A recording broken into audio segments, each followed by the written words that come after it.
Hanamkonda DCC భవన్లో మాజీ corporator బోడడిన్న media సమావేశం ఏర్పాటు చేశారు. ఈ కార్యక్రమంలో corporator Pothula Sriman, doctors cell chairman Sravan Kumar, senior నాయకులు MV Raju, Thallapalli Ravinder, Mary, division అధ్యక్షులు తాళ్లపల్లి సుధాకర్, సంగీత్, సుకన్య, శ్వేత, అనిత తదితరులు పాల్గొన్నారు. ఈ సందర్భంగా వరంగల్ పశ్చిమ నియోజకవర్గ ఎమ్మెల్యే నాయని రాజేందర్ రెడ్డిపై కుట్రలు చేస్తున్నారని, మాజీ ఎమ్మెల్యే వినయ్ భాస్కర్ పై బోడడిన్న తీవ్ర వ్యాఖ్యలు చేశారు. నిన్న జరిగిన ఉద్రిక్త ఘటనలో వినయ్ భాస్కర్ పాత్ర స్పష్టమైందని ఆరోపించారు.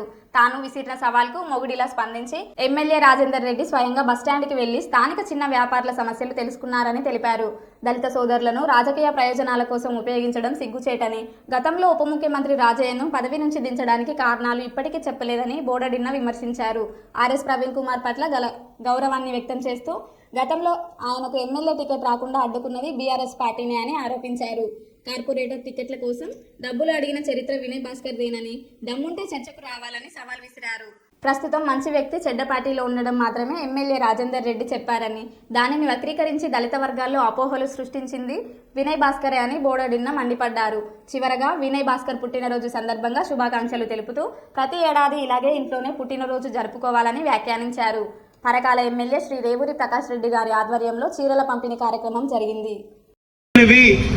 అప్పుడున్న 10 డిస్టిక్లు ఇప్పుడున్న 30 డిస్టిక్లు మీరు తిరుగుతుంటే ఓర్వలేక ఒక దళితుడు డిప్యూటీ సీఎం ఉన్నాడని రాజయ్య గారి గురించి మాట్లాడింది. ఇప్పటికీ మేము కాంగ్రెస్ పార్టీ తరఫున రాజయ్య గారిని డిప్యూటీ సీఎం నుంచి ఎందుకు వైదొలిగించిండ్రు చెప్పాలి. ఆన్సర్ లేదు.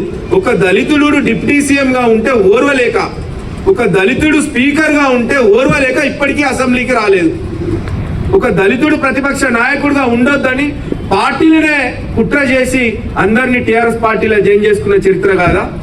ఎస్, వినయ్ భాస్కర్ గారిని మేము మళ్ళొక్కసారి మీరైతే ఎవరెవరినైతే ముసుగొలిపి ధర్నా చేయాలి అంటే 10 సార్లు ఒక్కొక్కరి ఫోన్ చేసి పిలిపించుండు కదా, వాళ్ళే స్వయంగా మాకు చెప్పడం జరిగింది.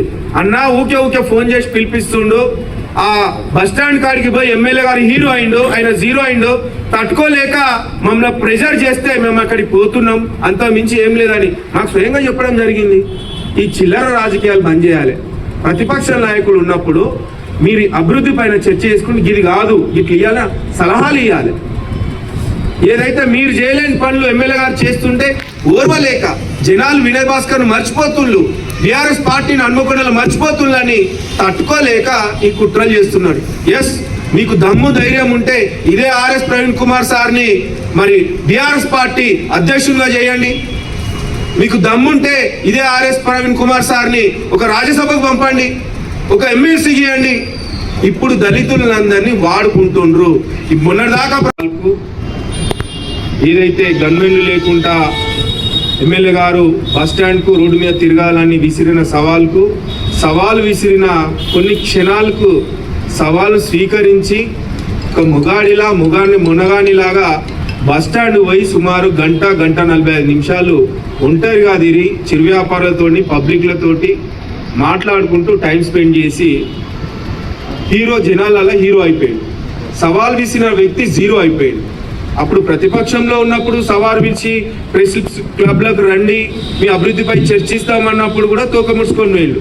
ఇప్పుడు సంవత్సరం నుంచి 8 నెలల కాంచి సవాల్ విసిరినప్పుడల్లా రండి అభివృద్ధిపై చర్చిస్తామన్నప్పుడు కూడా తోక మూసుకొని వేళ్ళు.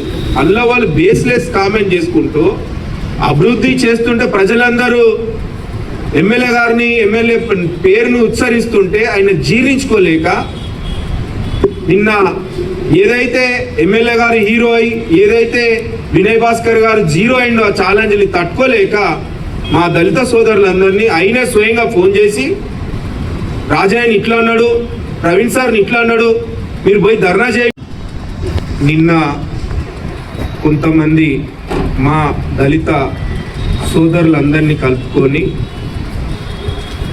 గౌరవ మాజీ ఎమ్మెల్యే వినయ్ భాస్కర్ గారు కథా కర్మ క్రియ డైరెక్షన్లో నిన్న కొంతమంది అంబేద్కర్ స్టాచ్యూ కాడికి వెళ్ళి నిరసన కార్యక్రమాలు చేసింది.